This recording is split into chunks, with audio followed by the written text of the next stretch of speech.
Okay, so welcome back. This is our final video for exponential growth functions. And so we're given a scenario. A rare coin appreciates. That means it grows in value at a rate of 5.2% per year. If the initial value of the coin is $500, after how many years will its value cross the $3,000 mark? Show the formula that will model the value of the coin after t years. Okay, so some things to keep in mind here, right? Things that are realistic here, right? It is absolutely possible for a value of a coin to be $500, okay? And it's absolutely possible to try and figure out, after how many years the value will cross the $3,000 mark, right? Things can grow in value over time and stuff like that. What is harder to judge is this right here, okay? No one can really predict the growth rate of the value of an object, right?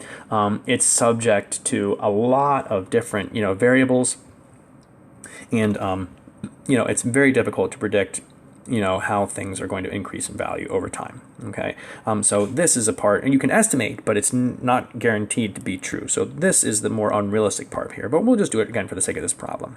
Now, since we're talking about exponential growth here, right, we're talking about growth because, we have a percent change there, where you can actually use a formula. Okay, so for, percent increase in value, okay, we can use this formula where we can say that A equals,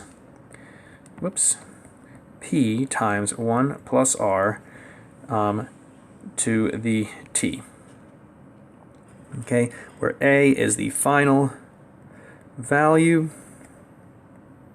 P is the starting value, okay, or you can say, let's see here, the P is really for the principal. Okay, like what it starts with. R is for the interest rate, but make sure you do it as a decimal. Okay, and then T is the time in years. Okay, so in this situation, what do these numbers represent? What's the 5.2%? It matches with which of our variables here? Well, it matches with R, right? That's our interest rate. But remember, you got to put it as a decimal, okay? You might say, but wait a minute, it already is a decimal. It's 5.2, that's a decimal. What I mean is, though, is that, for example, 1%, remember, is equal to 0.01 as a decimal, right? 50% is equal to 0.50 as a decimal. 5.2% is equal to 0.052 as a decimal. If you're ever unsure, right, about what the percent would be as a decimal, just take your percent, so like 5.2 in this case, and divide it by 100. Okay, that's what percent means. Per 100. So 5.2% means 5.2 for every 100 of something. Okay, that's literally what percent means. And that when you simplify this, it gives you this decimal right here. Okay, so 0.052. Okay, what about this $500? Which of our variables is that $500?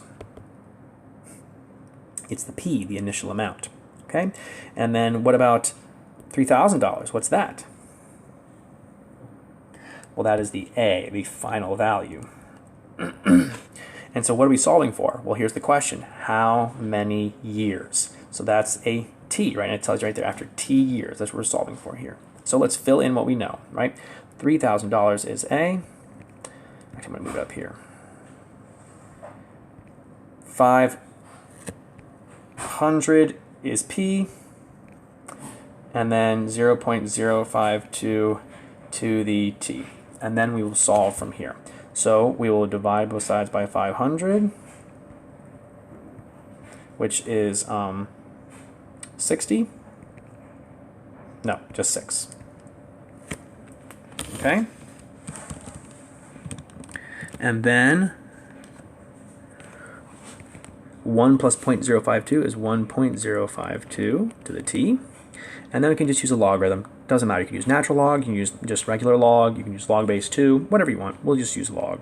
So log of 6 equals log of 1.052 to the T. But remember, by properties of logarithms, you can bring that T out front here. So let's do that.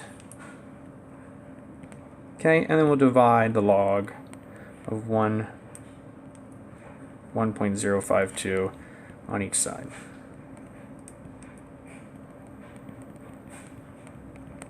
And so we get t is exactly equal to the log of 6 over the log of 1.052. But of course, that has no meaning to us, right?